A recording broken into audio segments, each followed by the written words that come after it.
BJP ने महाराष्ट्र में किया, चूंकि आपने महाराष्ट्र का मुद्दा छेड़ा, कि एकनाथ शिंदे के साथ मिलकर बीजेपी की सरकार बनी। आपने देखा कि किस तरह का शिवसेना और बीजेपी का रिश्ता था। आपको लगता है कोई और तरीका निकालना था इसको रिजॉल्व करने का? इस तरीके से बाला साहेब ठाकरे की सेना को तोड़ना क्या ठीक था? देखो, politics is a game of compromises, compulsions and limitations. दूसरी बात, पॉलिटिक्स के बारे में ये भी होती है ना, कोई परमानेंट फ्रेंड्स होते हैं ना परमानेंट एनिमीज होते हैं।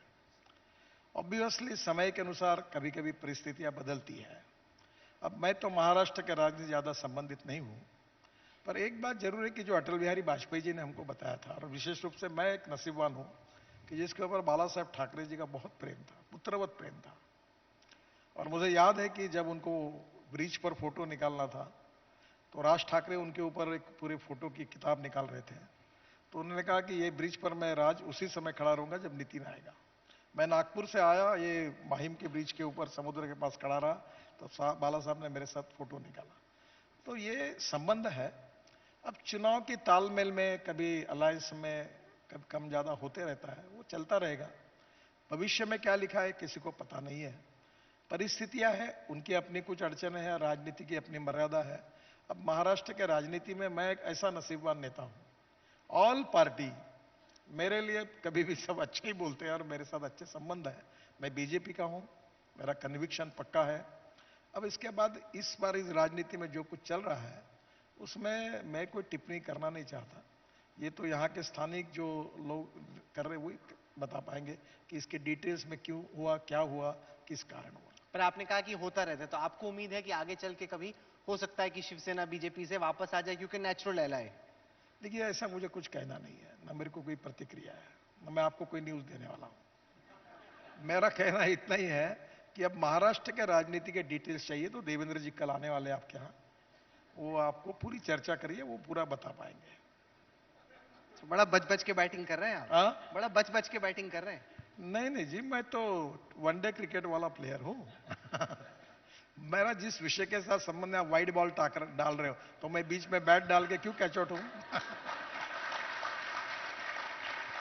आपको मालूम है ना, क्रिकेट में मैं क्रिकेट खेलता था। आप क्रिकेट खेलते थे? हाँ, अच्छा क्रिकेटर था। तो मेरे टीचर मुझे बहुत गुस्सा करते थे क्योंकि मैं पहले बॉल से रन निकालने के लिए, जैसे संदीप पाटिल, सचिन तेंदुलकर या दिलीप वेंगसरकर वगैरह काफी बैटिंग अच्छा करते थे मेरे हमारे समय। तो मेरी भी आदत खराब थी। तो जब वो बॉलिंग डालते थे पहले नए बॉल पर, तो ऑफ साइड में वो बॉल डालते थे और लोग बीच में बैट डालते थे। बीच में बैट डालने के बाद कैच स्लिप में उड़ता था। तो आप क्या कर रहे हैं कि आउटसाइड ऑफ स्टंप के बाजू में आप बम्पर डाल रहे हो और मुझसे उम्मीद कर रहे हो कि मैं टच कर दूं और स्लिप में कैच आउट हो जाऊं। इन्होंने तो क्रिकेट मैच की कमेंट्री भी कर दी, T20 का मैच बना दिया, और साथ ही साथ अपने कमेंट्री भी आपने कर दी। नहीं, मैं आपसे ये पूछना चाहता हूं, जो आपने सड़कों का जिक्र किया, सड़कें तो बड़ी हो रही है, लेकिन उसके साथ साथ रोड एक्सीडेंट्स एक बड़ा खतरा है। हम लोग मुंबई में हैं, यहाँ पे सब लोग बहुत सदमे में थे जब साइरस मिस्त्री जी का एक्सीडेंट हुआ। मैं अभी वो इन्वेस्टिगेशन की रिपोर्ट पढ़ रहा था, इंटरनेशनल रोड फेडरेशन की जो ऑडिट रिपोर्ट आई, उस सड़क पर जहाँ पे साइरस मिस्त्री जी की गाड़ी चल रही थी, उसने कहा कि 70 किलोमीटर की स्ट्रेच में नेशनल हाईवे 48 पे मेंटेनेंस नहीं ठीक था, साइनेज ठीक नहीं थे, 2 दर्जन से ज्यादा मीडियन ओपनिंग्स यानी सड़क के बीच में गैप थे, जो कि नहीं होने चाहिए थे क्योंकि इतनी बड़ी सड़क थी। अब मैं जानना चाहता हूं, जो आपकी इतनी बड़ी सड़कें बन रही हैं और उस पर लाजमी तौर पे गाड़ियां ज्यादा स्पीड पे चल रही हैं, ये जो सराउंड साउंड है, मीडियन ओपनिंग्स, लाइट्स, मार्किंग्स, इसमें क्यों कोताही हो रही है? पहले जनरली बताइए, फिर साइरस के केस पे आइए। देखिए, अभी जो नए हाईवे बन रहे हैं उसमें हमने सब प्रकार की चिंता की है। जैसे अभी उस समय ये मुंबई पुणे हाईवे जब बनाया, जो मेरा पहला अवसर था, उसमें भी हमने एक्सीडेंट के समय काफी काफी चिंता की थी। पर बाद में अभी सेव लाइफ फाउंडेशन है, बहुत अच्छा काम करते हैं। उन्होंने जो मुंबई पुणे हाईवे मैंने बनाया था उस पर 55 गलतियां निकाली। और मैं आपको एक बात मानता हूं कि मैं पिछले 14 साल से जो दिल्ली में मंत्री हूं, जितने डिपार्टमेंट मुझे मिले, शिपिंग मिला, पोर्ट मिला, ये मुंबई में मैंने अभी एयरपोर्ट तक 17 मिनट में पानी से जाने की योजना बनाई थी, सब जगह पर रो पैक शुरू किया अलीबाग में जाने के लिए। तो सब जगह वाटर रिसोर्सेस में काफी काम हुआ। पर एक बात मैं बिल्कुल नम्रतापूर्वक स्वीकार करता हूं कि रोड एक्सीडेंट के विषय में मुझे सक्सेस नहीं मिला। देश में 5 लाख एक्सीडेंट होते हैं, 3 लाख लोगों के हाथ पैर टूट जाते हैं और 1.5 लाख लोग मर जाते हैं। और मरने वाले लोगों में 18 से 34 इस एज ग्रुप में 60% लोग हैं। मेरा भी एक्सीडेंट हुआ है और मैं महाराष्ट्र में लीडर ऑपोजिशन था, तो रेड लाइट कार में पुलिस प्रोटेक्शन में मेरे ड्राइवर को कैटरेक्ट था और गाड़ी ट्रक पे जाके गई।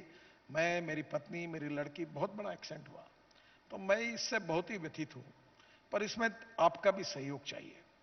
रोड इंजीनियरिंग, इसमें काफी समस्या है। अभी तो मैं यहां तक आया हूं कि जो मैं स्वदेशी और हिंदुस्तान की डीपीआर बनाने वालों के बारे में सब आग्रही था, कल मैंने हमारे सेक्रेटरी को कहा कि अब मुझे ऐसा लग रहा है कि रोड इंजीनियरिंग में सुधार होने के लिए जो डीपीआर बनते हैं उसमें हम लोग इंटरनेशनल कंपनी में जो जॉइंट वेंचर होगा उसको प्रायोरिटी दें, ताकि वर्ल्ड का एक्सपर्टाइज हमारे साथ आए।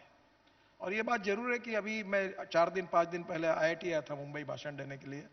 काफी इसमें काम कर रहे हैं। हमने पहले ऑटोमोबाइल इंजीनियरिंग में सुधार किया, इकोनॉमिक मॉडल को हमने एयरबैग्स 6 के 6 कंपलसरी कर दी, हेलमेट कंपलसरी किया, हमने रूल्स ऑफ द रोड के बारे में नया मोटर व्हीकल एक्ट लाया, एजुकेशन और अवेयरनेस के बारे में कार्यक्रम कर। अभी अमिताभ बच्चन जी से लेकर हमारे काफी अभी Akshay Kumar ji free of charge बेचारे कैंपेन करते हैं। हमने बड़े कैंपेन चालू किए हैं। हम लोगों के लिए एजुकेशन प्रोग्राम कर रहे हैं, यूनिवर्सिटीज कॉलेजेस के साथ काम कर रहे हैं। विशेष रूप से इमरजेंसी में अभी हेलीकॉप्टर से एक्सीडेंट होने के बाद ऑर्गन ट्रांसप्लांटेशन से लेकर तुरंत लोगों की जान कैसे बचाए उसके लिए कोशिश कर रहे हैं। रोड पर क्रेन और एम्बुलेंस की व्यवस्था कर रहे हैं।